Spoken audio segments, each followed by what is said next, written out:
ನಮ್ಮ ಜೀವನದಲ್ಲಿ ಒಳಿತಾಗಬೇಕು ಅಂದರೆ ಉತ್ತಮವಾದದ್ದನ್ನು ಸಾಧಿಸಲೇಬೇಕು ಎಂಬ ಹಂಬಲ ಪ್ರತಿಯೊಬ್ಬರಿಗೂ ಇರುತ್ತದೆ. ಅದಕ್ಕೋಸ್ಕರ ಹಲವರು ಪ್ರಾಮಾಣಿಕವಾದ ಶ್ರಮವನ್ನು ಪಡುತ್ತಾರೆ. ಆದರೆ ಅವರ ಪ್ರಯತ್ನವೇನಿದೆ ಅಷ್ಟು ಫಲಪ್ರಾಪ್ತವಾಗಿರುವುದಿಲ್ಲ. ಇನ್ನು ಕೆಲವರದ್ದು ಪ್ರಯತ್ನ ಕಡಿಮೆ ಇರುತ್ತದೆ, ಆದರೆ ಅವರಿಗೆ ಫಲ ಅದ್ಭುತವಾಗಿರುತ್ತದೆ. ಇದಕ್ಕೇನು ಕಾರಣ? ಉತ್ತರ ಸಾಮಾನ್ಯವಾಗಿ ಹಣೆಬರಹ ಎಂದು ಹೇಳುತ್ತಾರೆ. ಈಗ ಪ್ರಶ್ನೆಯ ಉದಯವಾಗುತ್ತದೆ, ನಿಜವಾಗಿಯೂ ಹಣೆಬರಹ ನಿಜವೇ? ಹಣೆಬರಹವೆಂದರೆ ಬೇರೇನಲ್ಲ, ನಮ್ಮ ಕರ್ಮಫಲ.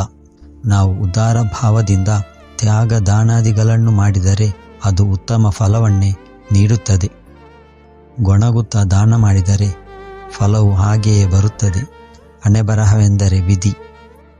ವಿಧಿ ಹೇಗೆ ಕಾರ್ಯ ಮಾಡುತ್ತದೆ ಎಂದರೆ, ನೀವು ಬ್ಯಾಂಕಿನಲ್ಲಿ ವ್ಯವಹರಿಸಿದಂತೆ ಸಾಲ ಮಾಡುವಾಗ ಹಣ ಲಭ್ಯವಾಗುತ್ತದೆ.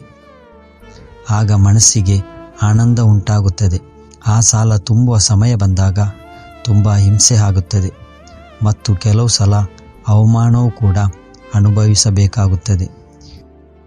ವಿಧಿ ನೀಡುವ ಫಲವು ಹಾಗೆ ಕೆಟ್ಟ ಕಾರ್ಯಗಳನ್ನು ನಿಯಮಬಾಹಿರವಾಗಿ ಕೆಲಸವನ್ನು ಮಾಡುವಾಗ ಮನಸ್ಸಿಗೆ ಏನೋ ಮುದವೆಂಬ ಭ್ರಮೆ ಇರುತ್ತದೆ.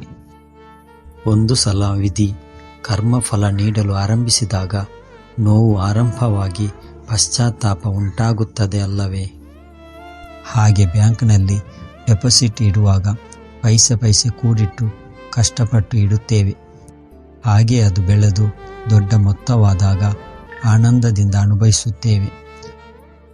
ಅದೇ ರೀತಿ ಶ್ರದ್ಧೆಯಿಂದ ಒಳ್ಳೆಯ ಮನಸ್ಸಿನಿಂದ ನಿಯಮಬದ್ಧವಾಗಿ ಕರ್ಮಗಳನ್ನು ಮಾಡಿದರೆ ವಿಧಿ ನೀಡುವ ಶುಭ ಫಲಗಳನ್ನು ಆನಂದವಾಗಿ ಅನುಭವಿಸಬಹುದು.